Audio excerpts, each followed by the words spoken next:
dhaggeeffatoota keenyaatti mooltan jimaata fulbaana 17 bara 2021 keessummeessituun keessanarraa Antuu Jubee Horaati. Rakkoo namoomaaf mirga namaa Itiyoophiyaa keessaa ilaalchisuudhaan Waayit Haawus irraa ibsa kenname oduudha booda dhiyeessina. Qophiin keenya kan dhageenyeef dubbisnerraa kanarraa haala dinagdee Itiyoophiyaa irratti fuulleffata. Jimaata waan ta'eef qophiin labataa sabbaa dabareeti. Hanga xumura sagantaa keenyaatti akka nu waliin turtan isin afeera. Piroodyusariin Tamsaasaa Har'aa Dassaalany Makonnin, tamsaasa intarneetiif miidiyaa hawaasummaa akka qindeessitu Mootigist Gammeetii oduuf gara Bafaqaaduuttan isin dabarsa. Ashama akka mooltan oduun har'aaf qabnu kuno.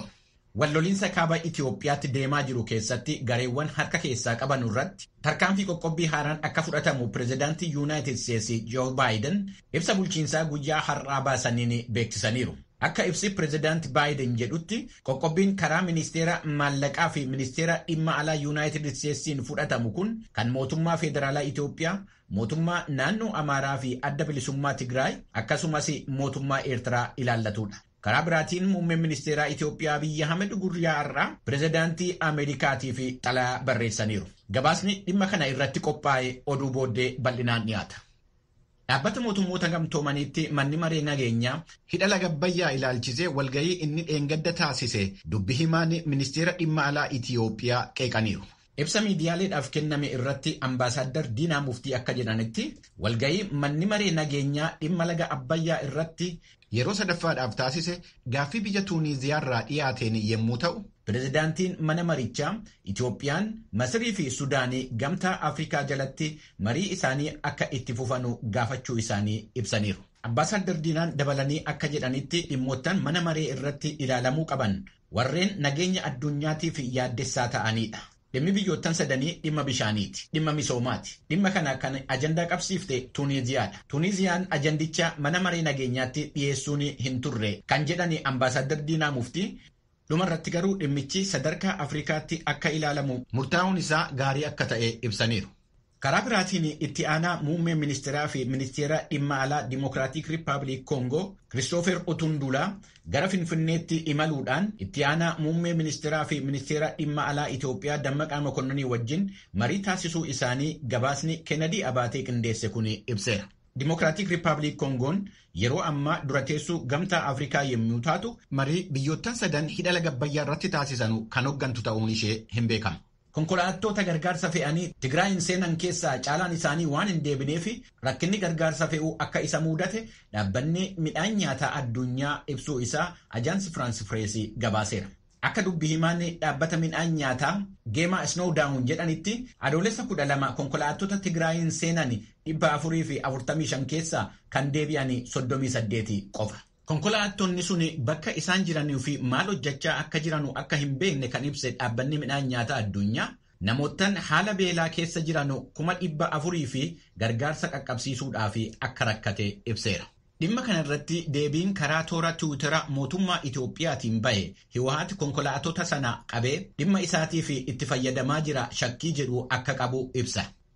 Dubbi himaan adda bilisummaa uummata Tigraay Geetaachoo Raddaa gargaarsa namoomaa irratti kan rakkina uumaa jiru mootummaa Itiyoophiyaati malee aangawoota Tigraay wajjiniin wanti walitti dhufu hin jiru jechuun isaanii gabaasameera. Kun sagalee Ameerikaati. Waliigalteen Yuunaayitid Steets, Biriitanii fi Awustiraaliyaan taasisan biyya Faransaayii fi Chaayinaa dal'ansuu keessa galcheera.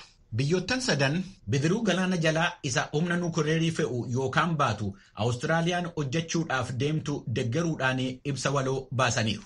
Awustiraaliyaan tarkaanfii kana kan fudhatte kanaan dura waliigaltee doolaara biliyoona 43 kan Faransaay wajjiniin waliigalte haquudhaan Yuunaayitid Steetsii fi Biriiteenii wajjiniin waliigaltee haaraa mallatteessite.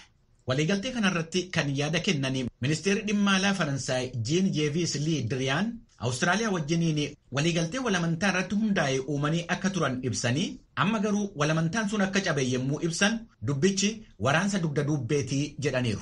Dubbiimtuun White House Jen Psaki ibsa Faransaay kana ilaalchisee deebii kennaniin Faransaay wajjiniin dhimmoottan hedduu irratti waliin hojjechaa jirraa jedhaniiru.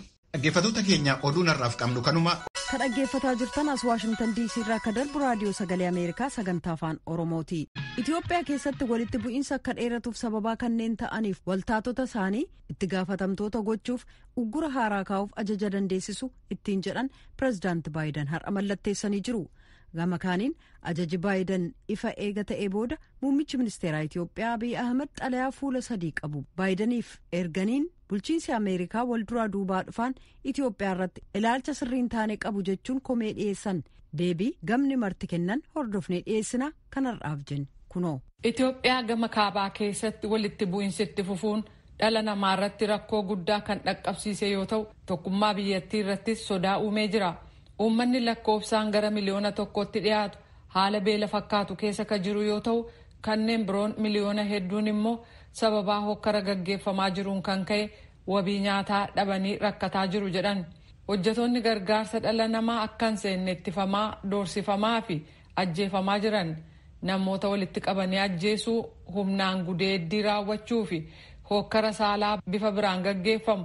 Uummata siviilii shororkeessuuf itti gargaaramu gabaasni jedhu na rifaasisee jira jedhan. Yuunaayitid Isteetsi